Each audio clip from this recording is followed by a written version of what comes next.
चिंतामणिपकर सद्म सुकल्प वृक्ष लक्षावितेषु सुरभिरभिपालयन्तम् लक्ष्मी सहस्र शतसंभ्रम सेव्यमानम् गोविन्दमादिपुरुषं तमहं भजामि।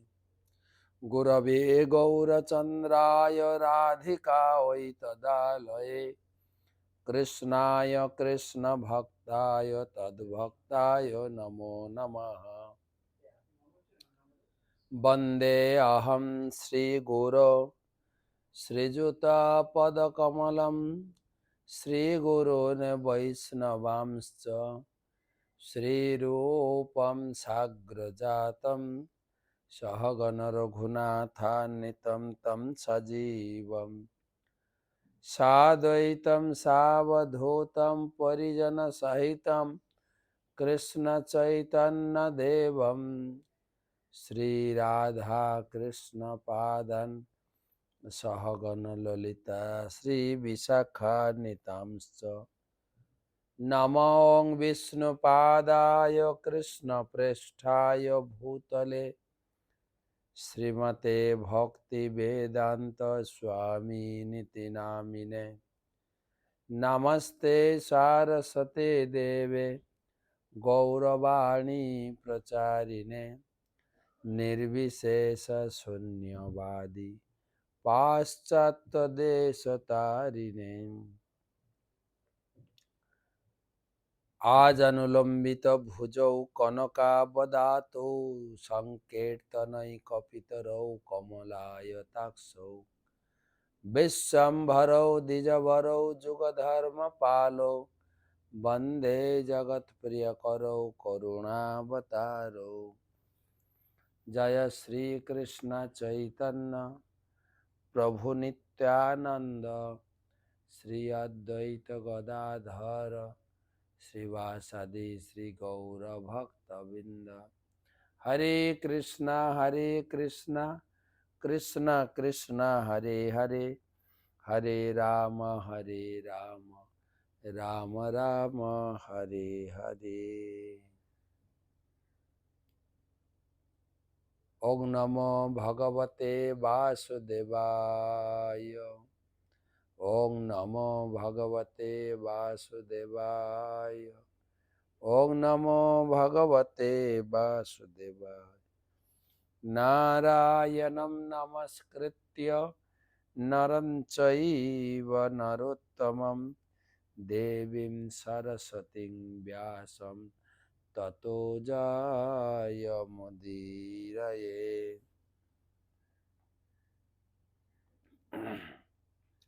तमादिदेवं करुणानिधानं तमालवर्णं सुहितावतारम् अपार संसार समुद्र सेतुं भजामहे भागवत स्वरूपम्। ग्रंथराज श्रीमद् भागवत महापुराण की जय। शिल प्रभुपाद की जय।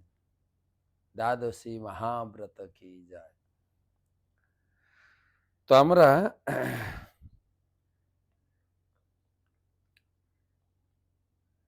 আজকে 1235তম ভাগবত রসমাধুরী ষষ্ঠ স্কন্ধে চতুর্থ অধ্যায় 31 শ্লোক থেকে আমরা আলোচনা করব। আর এই প্রার্থনা আজকে আলোচনা শেষ হবে দক্ষের হংসগুজ্জ স্তোত্র বা প্রার্থনা। গুরুদেবের চরণ বন্দনা করে তার আশীর্বাদ প্রার্থনা করি। নমো বিষ্ণুপাদায় কৃষ্ণ পৃষ্ঠায় ভূতলে শ্রীমতে জয় পতাকা স্বামী নীতি নামিনে নম আচার্য পাদায় নিতাই কৃপা প্রদায়িনে গৌর কথা ধামদায় নগর। তো ৩১টি শ্লোক। যচ্ছক্তয়ো বদতাং বাদিনাং বৈ বিবাদ সংবাদ ভুবো ভবন্তি কুর্বন্তি চৈষাং মোহরাত্মমোহম তস্मै নমো অনন্ত গুণায় ভুবনে। যচ্ছক্তয়ো বদতাং বাদিনাং বৈ বিবাদ সংবাদ ভুব ভবন্তি কুর্বন্তি চৈষাং মোহরাত্মমোহম তস্मै নমো অনন্ত গুণায় ভুবনে।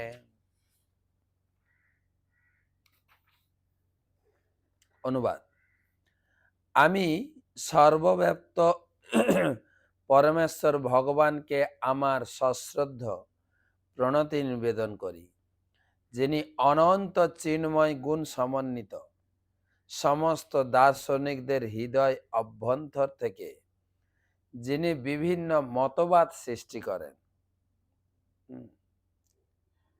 যে আমাদের ভিতরে তর্ক বিতর্ক, এসবই ভগবান থেকে প্রকাশিত। ভগবদ গীতায় ভগবান বলেছেন, অধ্যাত্ম বিদ্যা বিদ্যানাম বাদ প্রবোদতামহম, যে আধ্যাত্ম বিদ্যা চিন্ময় জ্ঞান সেটাও আমার থেকে আসে, আর চিন্ময় জ্ঞানের ভিতরে বাগ বিতণ্ডা মতভেদ এটাও আমার থেকে আসে। তা সেটাই দক্ষ বলছেন, দার্শনিকের হৃদয় অভ্যন্তর থেকে যিনি বিভিন্ন মতবাদ সৃষ্টি করেন, তারই প্রভাবে তারা তাদের নিজেদের আত্মাকে ভুলে যায় এবং তার ফলে কখনো তাদের মধ্যে বিবাদ হয়, আবার কখনো ঐক্য হয়। এইভাবে তিনি এই জড়জগতে এমন একটি পরিস্থিতির সৃষ্টি করেন যার ফলে তারা কোনো সিদ্ধান্তে উপনীত হতে পারেন না। আমি তাকে আমার সশ্রদ্ধ প্রণতি নিবেদন করি। ভাগবতমের শুরুতেও ব্যাসদেব বলেছেন, তেজ বারি মিদম যথা বিনিময় যত্র তিসর্গ মিশা। ভগবান সম্বন্ধে জানতে গেলে শাস্ত্র থেকে জানতে হবে, কিন্তু শাস্ত্র যদি সঠিক ব্যক্তির গাইডেন্সে না পড়া হয়, শাস্ত্র আপনাকে বিভ্রান্ত করবে। ভাগবতের প্রথম শ্লোকে বলছেন, তেজ বারি মিদম যথা বিনিময় যত্র তিসর্গ মিশা। ভগবান সম্বন্ধে বিভিন্ন কাল্পনিক মতবাদ তেজ বাড়ি, যেরকম প্রচন্ড রৌদ্রে রাস্তার দিকে তাকালে দেখলে মনে রাস্তায় জলে ভর্তি, কিন্তু এটা হচ্ছে প্রতিবিম্ব। ঠিক সেই রকম ভগবান সম্বন্ধে ধারণা, শুধু বাজার থেকে শাস্ত্র কিনে পড়েও আমরা বিভ্রান্ত হয়ে যাব। তাই স্বরূপ দামোদর গোস্বামী বললেন, মহাপ্রভুর মেন পার্ষদ, তিনি বললেন, যাহ পড়ো ভাগবত। ভাগবত অবশ্যই পড়বে বৈষ্ণবের স্থানে, বা কেউ কেউ বলে ভাগবতীর স্থানে, একান্ত আশ্রয় করা চৈতন্য চরণে। আপনি সমাজে দেখবেন যারা পড়ে না শাস্ত্র, তারাও ভগবান সম্বন্ধে বিভ্রান্ত। কে ভগবান সঠিক ধারণা তাদের নেই। আর যারা শাস্ত্র পড়ে তারাও বিভ্রান্ত। কোন মঠে শাস্ত্র পড়ে না বলেন তো? রামকৃষ্ণ মঠে পড়ে না, ভারত সেবাশ্রম পড়ে না, কারা পড়ে না? পড়ে তো সবাই। শাস্ত্র পড়েও বিভ্রান্ত। তো শাস্ত্র পড়তে হবে যেরকম যেরকম যেরকম ডাক্তারি বই, ইঞ্জিনিয়ারিং বই বাজার থেকে কিনে এনে ঘরে সে পড়লে ডাক্তার ইঞ্জিনিয়ার হতে পারবে না। তার থেকে আরো বেশি ডাক্তার ইঞ্জিনিয়ার হতে পারে যারা হাতুড়ে। হ্যাঁ, রাজমিস্ত্রি করতে করতে তার অভিজ্ঞতা অনেক বেড়ে যায়। একটা বিল্ডিং বানাতে কত রড লাগবে, কত সিমেন্ট লাগবে, কত বালু লাগবে, কত পাথরকুচি লাগবে, ওদের আরো বেশি আইডিয়া। তো তার মানে সে ইঞ্জিনিয়ারিং ডিগ্রি পাবে না। ঠিক সেই রকম গীতা ভাগবতম বাজার থেকে এনে পড়লেও কিচ্ছু বুঝবেন না যদি সঠিক কলেজে না পড়া হয়। আমাদের এই গৌড়ীয় বৈষ্ণব ধারায় ডিগ্রি দেওয়া আছে, এর উপরে কোর্স করে, ভক্তি শাস্ত্রী ডিগ্রি, ভক্তি বৈভব ডিগ্রি, ভক্তি বেদান্ত, ভক্তি সার্বভৌম, এক একটা ডিগ্রির মান্যতা এবং ধারাবাহিকভাবে সেমিনার করে খুঁটিয়ে খুঁটিয়ে পড়ানো হয়।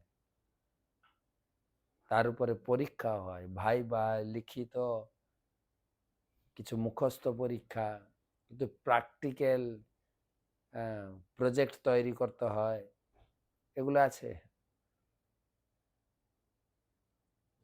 হ্যাঁ, এবং 12টা উদ্দেশ্য নিয়ে পড়ানো হয়। আপনি এটা শিখলেন, আপনার জীবনে এটাকে ইমপ্লিমেন্টেশন, জীবনে প্রয়োগ করবেন করে, অ্যাপ্লিকেশন, আমার জীবনের জন্য এটা অ্যাপ্লিকেবল কিনা, নিজের জীবনের সঙ্গে শাস্ত্রকে জুড়তে হবে। তারপরে শাস্ত্র চক্ষুষা, শাস্ত্রে যা লেখা আছে সমাজে তা দেখছি কিনা, নাকি শাস্ত্র জ্ঞান একদম আমাদের ধরাছোঁয়ার বাইরে। না, শাস্ত্রে যা লেখা আছে বাস্তবে তা ঘটে চলেছে। এটা ভবিষ্যৎবাণী শাস্ত্র। কি ঘটবে, কি হবে, তার পরিণাম কি হবে, ব্যাসদেব আগে থেকে লিপিবদ্ধ করে গেছেন। একটু মিলালেই হবে, আর মিলালেই আপনার ভিতরে একটা চমৎকারিতা আসবে। আর এগুলো তো লেখাই আছে আগে থেকে।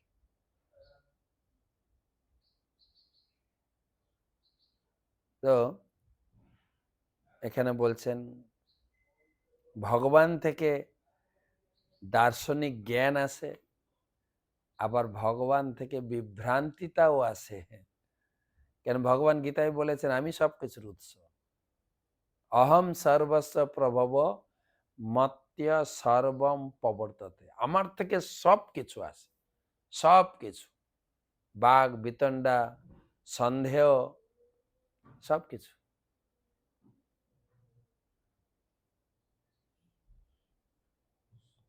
একজন সাধু কৌতুক করে বলছে এই চুরি করার অভ্যাসটাও ভগবানের আছে। আরে ভগবানের ভিতরে চুরি করার না থাকলে আমাদের ভিতরে আসবে কি করে? তবে তার চুরি করাটা আনন্দের। তিনি কি কি চুরি করেছেন লিস্ট করে বিখ্যাত পণ্ডিত দার্শনিক গান গেয়েছেন সুর তাল লয় মান দিয়ে, বিভিন্ন বাদ্যযন্ত্র দিয়ে ভগবানের চুরি লীলা গাইছেন। ব্রজে প্রসিদ্ধম, সংস্কৃতে নবনীত চৌরম ব্রজাঙ্গনানাম দুকোল চৌরম, তো গাইছেন। আর আমরা চুরি করলে বাদ্য বাজনা বাজবে না, পিঠে বাড়ি পড়বে, বাড়ি হাতে পড়বে শিকল। এটা হচ্ছে পার্থক্য। তো ভগবান থেকে সবকিছু আসে, বাঘ বিতণ্ডা, ভগবানকে ভুলে যাওয়ার জ্ঞানটাও সেখান থেকে আসে।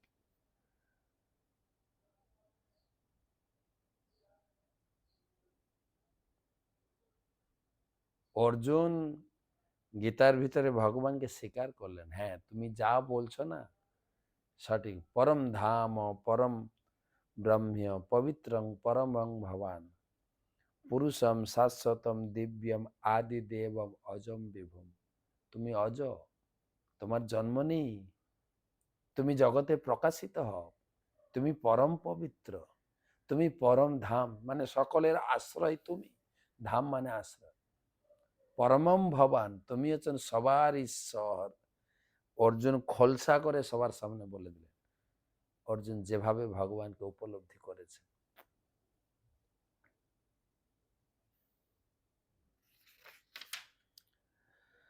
অস্থিতি নাস্তিতি চ বস্তুনিষ্ঠয় রেকস্থয়োর্ভি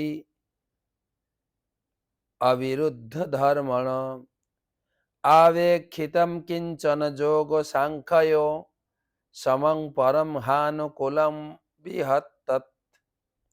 অস্থিতি নাস্তিতি চ বস্তুনিষ্ঠয় রেকস্থয়োর্ভিন্ন বিরুদ্ধ ধর্ময় অবেক্ষিতং কিঞ্চন যোগ সাংখ্যয় সমং পরম হানুকুলং বৃহত্তৎ।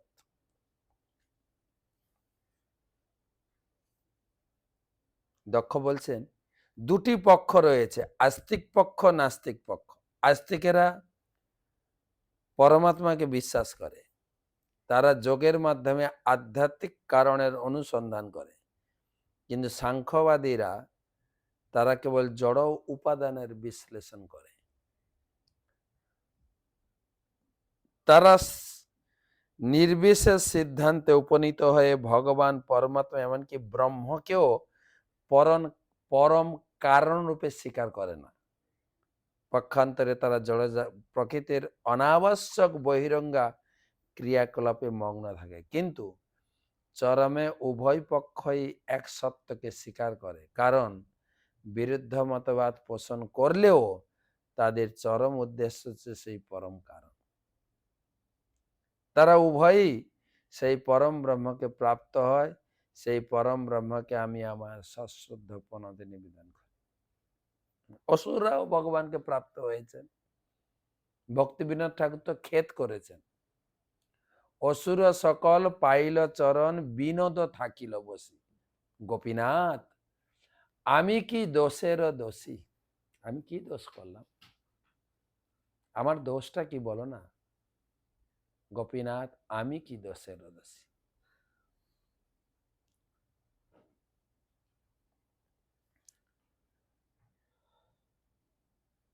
আস্তিক নাস্তিক সব এক জায়গায় গিয়ে মিলিত হবে।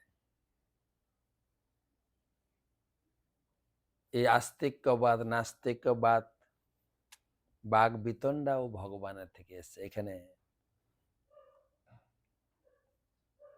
আমার মনে পড়ে বেশ কিছু বছর আগে, লকডাউনের আগে, কলকাতায় বিখ্যাত বই মেলা,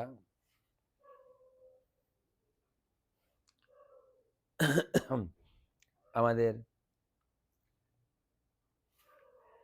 আনন্দবর্ধন প্রভু বলছেন, বলছে কয়েকজন ভক্ত নিয়ে একটু বই মেলা দেখতে গেলাম, কিছু বই কিনবো।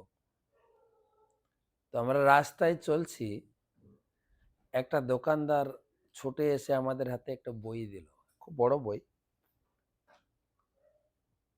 বলে আপনারা ভগবানকে নিয়ে এত মাতামাতি করেন, আমরা একটা বই বের করেছি যেখানে আমরা প্রমাণ করেছি ভগবান বলে কেউ নেই। খুব বড় বই। আনন্দবর্ধন প্রভু বলে, না আমরা তো ভগবানকে বিশ্বাস করি, তা আমাদের এই বইটা প্রয়োজন নেই। কিন্তু লোকটা বারবার অনুগ্রহ করলো, না এই বইটা পড়ুন, ভগবান যে নেই তা আমরা প্রমাণ করছি। তখন আনন্দবর্ধন বাবু বলছেন, আচ্ছা ভগবান নেই তো তার জন্য এত সময় খরচা করে বই লেখার দরকার কি? নেই তো নেই, প্রমাণ করছেন কেন? নেই নেই ব্যাস। আর যেহেতু আপনারা বই লিখেছেন, আর এত রিসার্চও করেছেন, তার মানে ভগবান আছেন। বস্তুর অস্তিত্ব না থাকলে তার নিয়ে এত রিসার্চ কেন? তুলোধনা করে ছাড়লেন। বেচারা একদম থোপড়ে পড়েছেন, আরে কি বলে সাধু! হ্যাঁ, যে বিষয়ে নেই সেটা নিয়ে এত সময় খরচা, বই লেখা, তার মানে বস্তু আছে।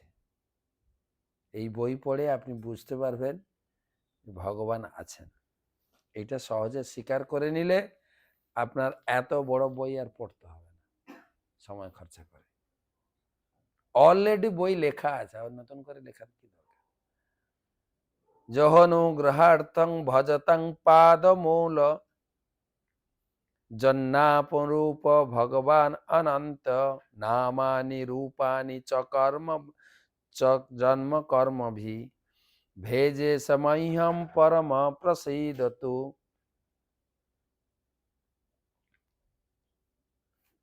যহ অনুগ্রহার্থম ভজতং পাদমূলম অনাম রূপ ভগবান অনন্ত নামানি রূপানি চ কর্ম জন্ম কর্মভি ভেজে সমহ্যম পরম প্রসীদতু। অচিন্ত ঐশ্বর্য সম্পন্ন ভগবান জড় নাম রূপ ও কার্যকলাপ রহিত। তিনি সর্বব্যাপ্ত এবং তার শ্রী পাদ পদ্মের সেবারত ভক্তদের প্রতি বিশেষ কৃপাময়। তাই তিনি তার ভক্তদের কাছে তার বিবিধ লীলার মাধ্যমে তার চিন্ময় নাম ও রূপ প্রকাশ করেন। সেই সচ্চিদানন্দময় বিগ্রহ পরমেশ্বর ভগবান আমার প্রতি প্রসন্ন হন।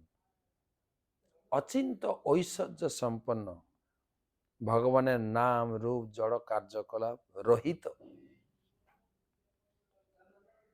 আর তিনি সর্বব্যাপ্ত, সব জায়গায় আছেন। আর বিশেষ করে তার ভক্তদের প্রতি তিনি অত্যন্ত কৃপাময়। ভক্তদের জন্য কি না করেন ভগবান! গীতার ভিতরে তো ফলাও করে ঘোষণা করেছেন, আমি ভক্তের পক্ষপাতিত্ব করি, ভক্তের জন্য নিজে যুদ্ধ করে ক্রেডিট দিই, ভক্তের যা প্রয়োজন আমি সমস্ত নিজে বহন করে তার ঘরে পৌঁছে দিই, আর যা আছে সব নিজে আমি নিজে পাহারা দিয়ে সংরক্ষণ করি। বলি মহারাজের রাজধানীতে ভগবান গেট কিপার হয়ে আছে।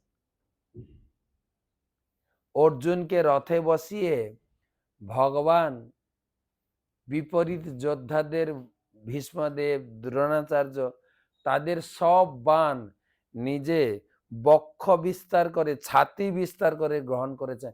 একটা বাণ তিনি অর্জুনকে লাগতে দেননি।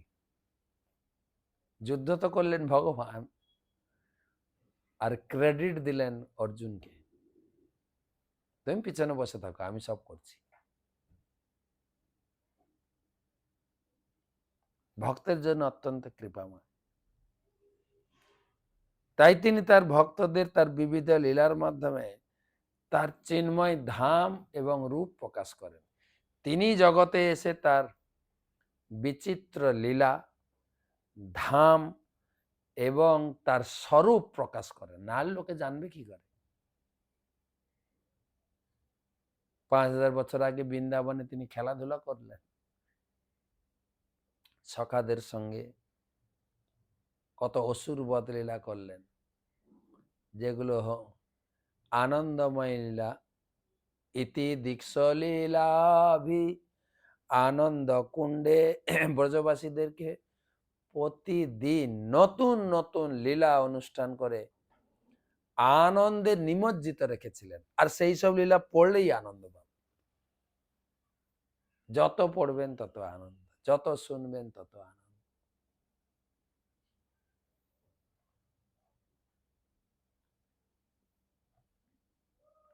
সেই সচ্চিদানন্দ বিগ্রহ পরমেশ্বর ভগবান আমার প্রতি প্রসন্ন হন। আপনি আমার প্রণাম স্বীকার করুন। ভগবানকে বুঝতে হলে, ভগবানকে প্রণাম করতে হলে এইভাবে প্রণাম করতে হবে। এমন নয় যে ভগবান দেখে হ্যাঁ, এরকম করে চলে। আরে ভগবান কিসের জন্য? তার কাজ কি? তিনি কি মন্দিরে বসে ঠায় দাঁড়িয়ে আছেন, নাকি তিনি এই জগতে আমার জন্য কিছু করছেন? শাস্ত্র পড়লে বুঝতে পারবে। কালকে কাহিনী শুনিয়েছিলাম কিভাবে ভগবান ভক্তের জন্য করেন। প্রভুপাদ এই শ্লোকগুলোর উপরে বিস্তারিত তাৎপর্য লেগেছে। আমি খুঁটিয়ে খুঁটিয়ে পড়লাম। প্রভুপাদ তাৎপর্য পড়লে বুঝতে পারবে।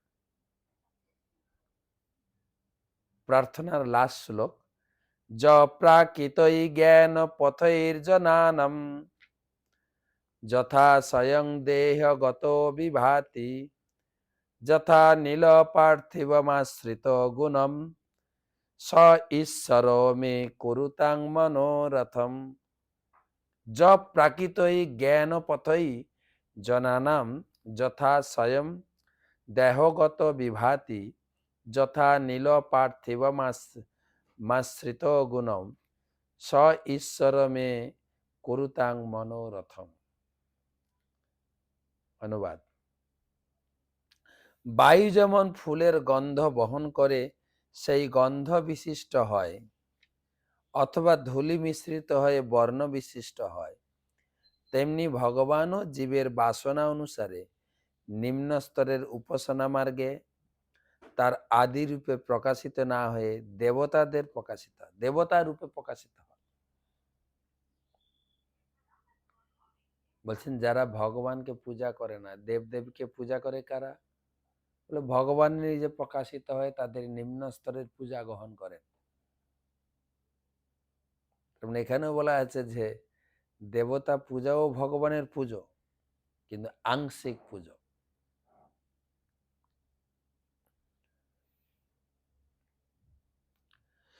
সেই সমস্ত অন্য রূপের কি প্রয়োজন? আদি পুরুষ ভগবান কৃপাপূর্বক আমার সমস্ত বাসনা পূর্ণ করুন। ভগবান সম্বন্ধে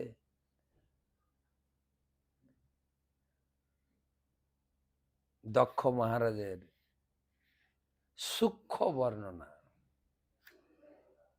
আমাদের যারা আমরা সাধন ভক্তিতে রয়েছি, যারা ভগবানকে একদম বিশ্বাস করেন না, সবার জন্য তিনি দিগদর্শন করে গেছেন।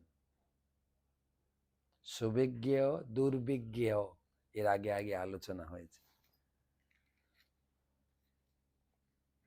ভগবান ভক্তের প্রতি অত্যন্ত অনুগ্রহ। আমি আজকে তো আমরা রেমুনা এলাম, তো রেমুনার কাহিনী পরে আগে শুনিয়েছি, পরে আবার বলবো। আমি পিছিয়ে যাচ্ছি, পানিহাটিতে ছিলাম। পানিহাটিতে লীলা শুনছিলাম। পানিহাটিতে রাঘব ভবনে মদন মোহনজিউর সেবা হচ্ছে। তো পূজারী ব্যাখ্যা করছিলেন যে মদন মোহনজিউ কিভাবে এলেন। অত্যন্ত চমৎকার লীলা, যা ভক্তের হৃদয়কে ছুঁয়ে যায়। আমার যতটুকু মনে আছে বলার চেষ্টা করছি। রাঘব ভবনে এই বিগ্রহ রয়েছে, অপূর্ব সুন্দর দেখতে বিগ্রহ। সেই বিগ্রহ কিভাবে এলেন? রাঘবের পিতার পিতা মানে ঠাকুর দাদা ছিলেন গঙ্গা প্রসাদ চতুর্বেদী। তখনকার দিনের আদিসুর রাজা চন্দ্রকেতুর রাজসভার প্রধান পুরোহিত ছিলেন। আসলে তারা এসেছেন কান্নকুব্জ নগর থেকে, মানে কি বলা যায়, কান্নকুব্জ নগর মানে কানপুর। সেখানে এসে এখানে বসবাস করেন। রাজাই তাদের নিয়ে এসেছিলেন 5টা ব্রাহ্মণ পরিবারকে, তার ভিতরে ইনারা ছিলেন। আর গঙ্গা প্রসাদের খুব পছন্দ হয়েছিল জায়গাটা। গঙ্গার তীরে একটা কুকুরির বেঁধে নিয়মিত গঙ্গা পূজা করতেন, ত্রিসন্ধ্যা গঙ্গায় গায়ত্রী, এবং অত্যন্ত সুন্দর ভক্তি ভাবাবিত চিত্তে সেই গঙ্গার স্তোত্র গাইতেন।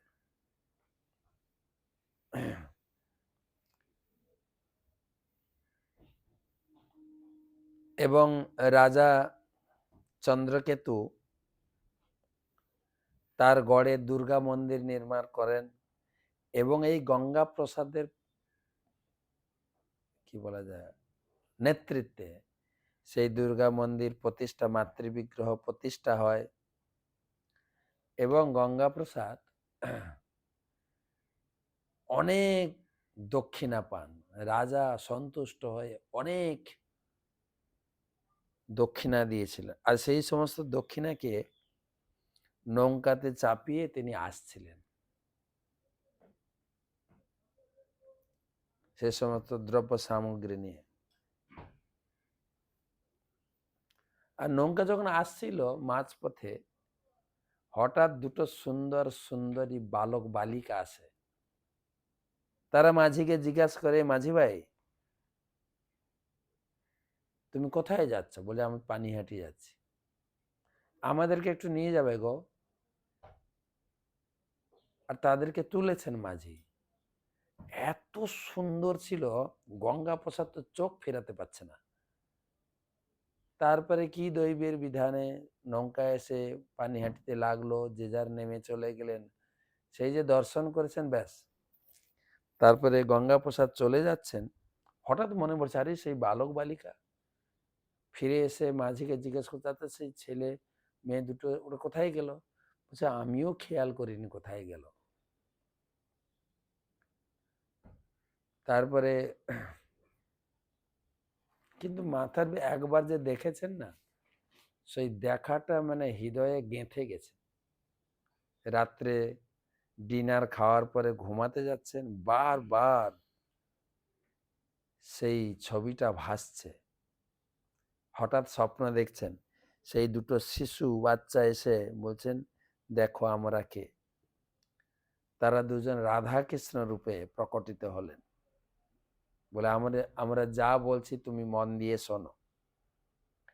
আজ থেকে প্রায় 170 বছর পরে নবদ্বীপে মায়াপুরে জগন্নাথ মিশ্র সচিমাতার সন্তান রূপে আমরা আবির্ভূত হব এবং যোগ ধর্ম নাম প্রচার করে নদিয়া নগরকে প্রকাশিত করব। আর আমার বড় ভাই বলরাম সে নিত্যানন্দ প্রভুরূপে অবতীর্ণ হবে। আমি তাকে পাঠাবো বাংলায় প্রচারের জন্য। তোমার গৃহকে প্রধান প্রচারের কেন্দ্রবিন্দু করে এখান থেকেই প্রচার করবেন। সারা বিশ্বে এই হরিনাম সংকীর্তন হবে। একদিন সারা বিশ্বের মানুষ তোমার গৃহে আসবে। এই বলে তারা অন্তর্ধান হলেন। ঘুম ভেঙে গেল, পুরোপুরি অন্ধকার কাটেনি, পাখির একটু ডাক শোনা যাচ্ছে। সেই অবস্থা তিনি গঙ্গা ঘাটের দিকে গেলেন স্নান করবেন, আর দেখছেন সেই বালক বালিকা ওখানেই দাঁড়িয়ে আছে। তাদের কাছে এগিয়ে গেলেন, বালক বালিকা মূর্তি হয়ে গেলেন, রাধাকৃষ্ণ মূর্তি। সেই মূর্তি গঙ্গা প্রসাদ গৃহে এনে আড়ম্বর সহকারে অভিষেক করে তার পূজা চালু করলেন। আর যখন সে বিগ্রহকে নিয়ে আসছিলেন না, হৃদয়ে এত আনন্দ হচ্ছিল যেন আমি আমার প্রাণকে বয়ে নিয়ে যাচ্ছি গঙ্গা প্রসাদ। তো তারপরে যাই হোক, জাঁকজমক অনুষ্ঠান করে অনিন্দ সুন্দর সেই বিগ্রহের সেবা শুরু করলেন। আর দূর দূরান্ত থেকে লোকজন আসতে লাগলেন। সেই বিগ্রহের নামকরণ করলেন রাধা মদন মোহন।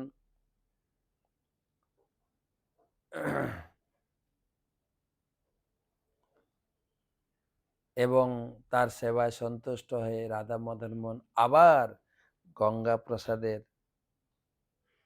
সামনে স্বপ্নে উপস্থিত হলেন। বলছে গঙ্গা প্রসাদ তোমার সেবায় খুব সন্তুষ্ট। সামনে যে দোল পূর্ণিমা আসছে না, সেই দোল পূর্ণিমাতে তুমি আমাদের একটু আবির মাখাবে। সেই মুহূর্তের জন্য অধীর অপেক্ষায় থাকলাম। দোল পূর্ণিমা দিন গঙ্গাপ্রসাদ নিজের হাতে ভাবের হাত পা কাঁপছে, সুন্দর করে আবির মাখাচ্ছে। আর আবির মাখাচ্ছেন তো মদন মানে চোখগুলো ঝলঝল করছে, চোখে যেন কথা বলছেন, আরো মাখাও, আরো মাখাও, আরো মাখাও। আর প্রচুর আবির মাখিয়েছেন। আর পুরো আবির দিয়ে ঢেকে দিলেন।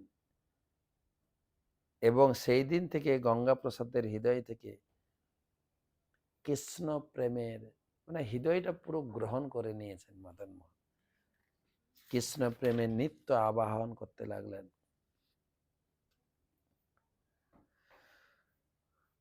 গঙ্গাপ্রসাদ তার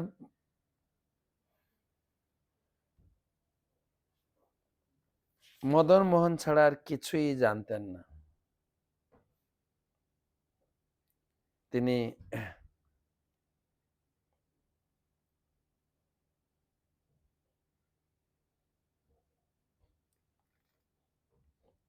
এক সন্তান লাভ করলেন, তার নাম রাখলেন দেবী প্রসাদ। কেননা গঙ্গা দেবীর কৃপাতে তিনি লাভ করেছেন। গঙ্গা পূজা করতেন, গঙ্গার কাছে প্রার্থনা করতেন, আমি একটা পুত্র সন্তান চাই। তো একদিন গঙ্গা প্রসাদ নির্জনে বসে মদন মোহনের অপ্রাকৃত মহিমা কীর্তন করতে করতে অশ্রু বিসর্জন করছিলেন। তার পুত্র দেবী প্রসাদ দেখছেন বাবা কাঁদছেন। দেবী প্রসাদ এসে বাবাকে জড়িয়ে ধরেছে, বাবা তুমি কাঁদছো কেন বাবা, কি হয়েছে?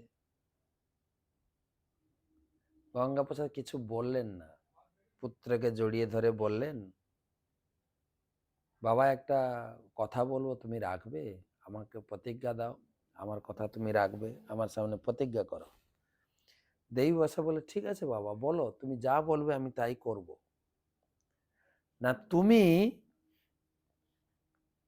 আমাকে কথা দাও তোমার সম্পূর্ণ জীবন মদন মোহনের সেবায় উৎসর্গ করবে। তুমি তোমার জীবনের থেকেও মদন মোহনকে বেশি প্রিয় বলে মনে করবে, যত্ন করবে, তার সেবা করবে। দেবী প্রসাদের ছোট্ট হাতটা বাবার হাতে রেখে বলছে, হ্যাঁ বাবা, তোমার কাছে আমি প্রতিজ্ঞা করছি আমি মদন মোহনকে অন্তর থেকেও বেশি ভালোবাসবো। তো গঙ্গা প্রসাদের বাড়ির পাশে একটা বাতাপি লেবুর গাছ ছিল। তো দেবী প্রসাদ ওই ডালে উঠে দোল খাচ্ছিল, ঠিক আছে। আর দেবী প্রসাদকে বললেন, হ্যাঁ, মদন মোহন একটা ছোট্ট শিশু বালকের রূপ ধারণ করে তার কাছে গিয়ে বলছেন, শোনো কানাই। হ্যাঁ, দেবী প্রসাদকে বলেন, আমার নাম হচ্ছে কানাই, ঠিক আছে, তো আমি তোমার সঙ্গে ডেলি খেলবো। আর কানাইকে পেয়ে দেবী প্রসাদ খুব আনন্দ, প্রতিদিন খেলাধুলা করতেন, দোল খেতেন, ডালে উঠতেন, দৌড়াদৌড়ি করতেন। আর গঙ্গা প্রসাদ বুঝতে পেরেছেন, আরে এ তো মদন মোহন, আমার ছেলের সঙ্গে খেলাধুলা করে। তখন একদিন লুকিয়ে থাকলেন যে কি কি খেলা করে আমি দেখব। কিন্তু সেদিন সেদিন মদন মোহন কানাই এলো না, পরের দিনও এলো না, কয়েকদিন ধরে এলো না। আর দেবী প্রসাদও আর সেই গাছের কাছে গিয়ে দোল খেতে পারত না, কেননা কানাইয়ের স্মৃতি তাকে তাড়া করতো। কানাই নেই, একা একা লাগতো, যেত না। একদিন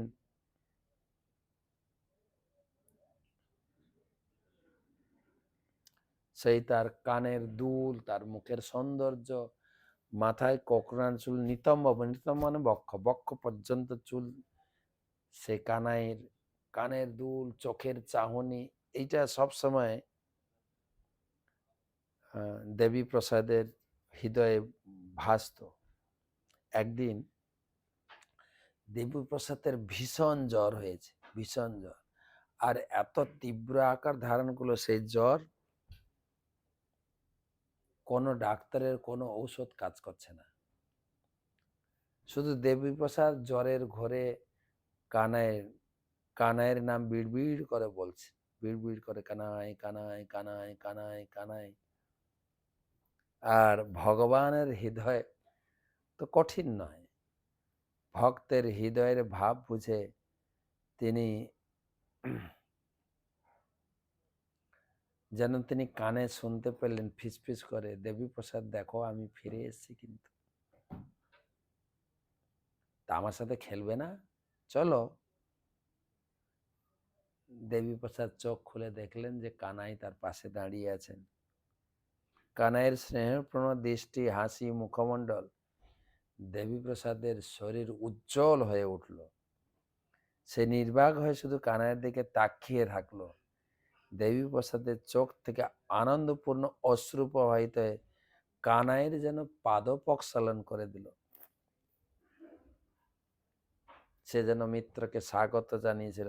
আর দেবীপ্রসাদও কানাইকে জড়িয়ে ধরে, কানাই তুমি আমাকে ছেড়ে যাবে না। কানাই বলছে, না আমি তোমাকে কোনোদিন ছাড়বো না। আর সেই সময় ঘরে ঢুকেছে গঙ্গাপ্রসাদ, দেবীপ্রসাদের বাবা। দেখছেন, আরে আমার ছেলে জ্বরে শুয়েছিল, সে কানাইকে জড়িয়ে ধরে। আর সঙ্গে সঙ্গে কানাই ছুটে গিয়ে মন্দিরে মদন মোহনের সঙ্গে মিশে গেল। এরকম অনেক লীলা, অনেক লীলা।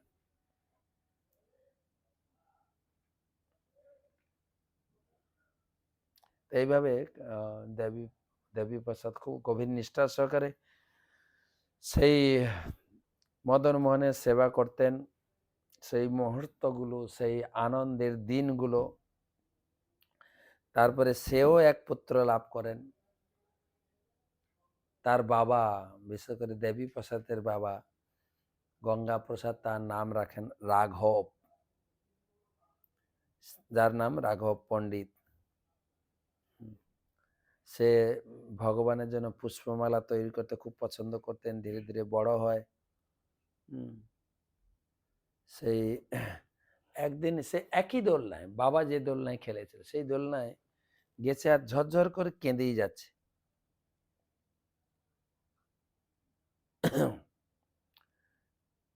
তখন বাবা দেবীপ্রসাদ বলছে, রাঘব তোমার কি হয়েছে, তুমি কাঁদছো কেন? বলছে, দেখো আমার কাছে সেই গোবিন্দ আর ওই মেয়েটা আসলো না খেলা করতে, আমি এখন একা বসে আছি, কি করব, কেন তারা আসছে না? তখন দেবীপ্রসাদ বুঝতে পারেন ওই মেয়েটি আর গোবিন্দ হচ্ছেন সেই মদন মোহন।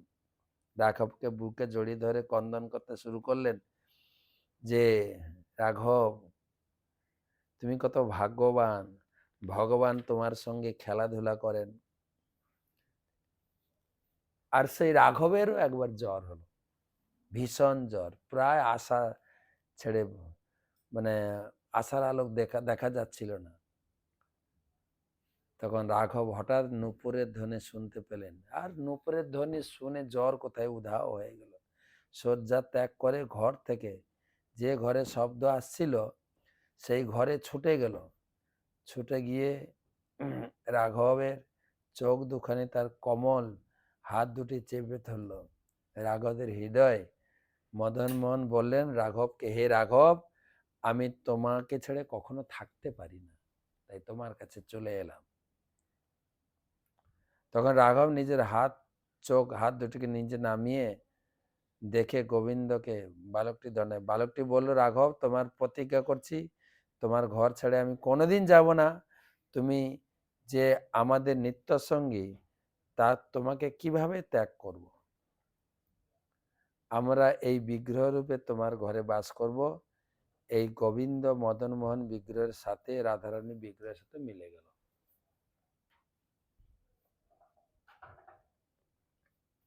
দেবীপ্রসাদ বিগ্রহ কক্ষে প্রবেশ করে এমত অবস্থা থেকে হতবাক হয়ে গেলেন। এ কি আশ্চর্যের বিষয়! রাঘবের জ্বর হয়েছিল, জ্বর কোথায় গেল? সে এখানে ভগবানকে আলিঙ্গনরত অবস্থায় রয়েছে। সবকিছু শুনে দেবীপ্রসাদ রাঘবকে জড়িয়ে ধরে বারবার চুম্বন খেতে লাগলেন। বললেন, রাঘব তুমিও ভগবানের কত প্রিয়। তো এই মোটামুটি অনেক বড় কাহিনী, সংক্ষেপে বললাম, টাইম তো অতিবাহিত হয়ে গেছে। যে ভগবান পাথর নন, ভগবান নিরাকার নন, ভগবান ভক্তের প্রেমের বশ। হ্যাঁ, সেই রকম কাহিনী শোনাবো, রেমুনার কাহিনী কালকে। শুভরাত্রি।